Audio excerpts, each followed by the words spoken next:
Ерөнхий олон улсын сургуулийн биологийн сургалтын хөтөлбөрийг шинжлэх талаар нийслэлийн багш нарт хилцүүлэг явагдлаа.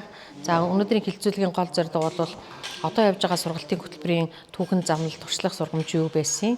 За энийг хэрэгжүүлэх явцад ямар асуудлууд тулгамдсан.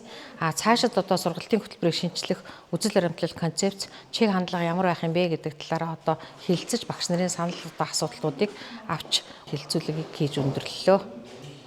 За багш нараас гарч байгаа саналыг нэгтгэхэд аваад үзэх юм бол сургалтын хөтөлбөрийн агуулгад хэрхэн яаж тохиргоо өөрчлөлтүүдийг хийх үү? За арга зүйн шинжилгэүүдийг сургалтын хөтөлбөрт яаж тусгах уу?